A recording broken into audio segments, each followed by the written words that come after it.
بسم الله الرحمن الرحيم. عن أبي سعيد رضي الله تعالى عنه قال قال رسول الله صلى الله تعالى عليه وسلم: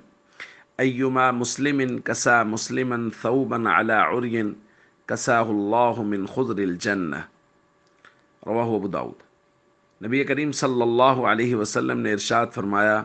جو مسلمان کسی دوسرے مسلمان کو ضرورت کے وقت کپڑا پہنائے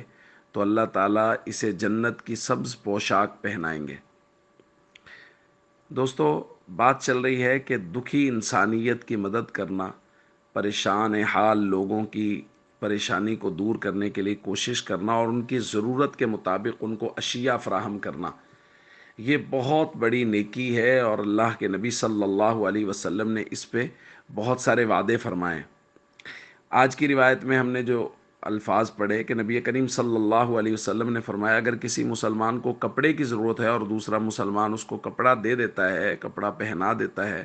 تو اللہ تعالیٰ جنت کے سبز لباس اس کو پہنائیں گے۔ دوستو،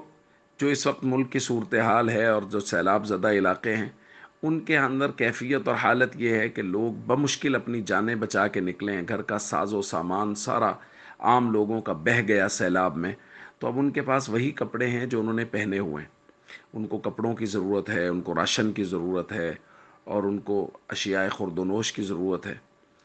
تو ہم سب کو ہر چیز میں معاونت کرنی چاہیے، لیکن جس وقت ہم یہ درس سن رہے ہیں، آپ حضرات یہ درس سن رہے ہیں، چاہے وہ خواتین ہیں مرد،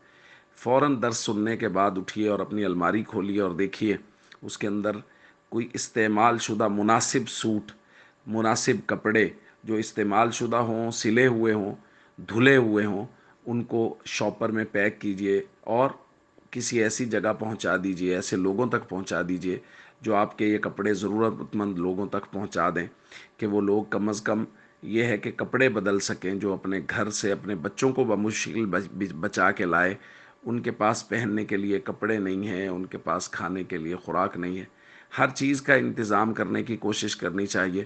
لیکن ہم میں سے ہر شخص یہ کام ضرور کر سکتا ہے کہ وہ کم از کم ایک سوٹ کپڑوں کا اپنے کپڑوں میں سے، استعمال شدہ کپڑوں میں سے، سلے ہوئے کپڑوں میں سے،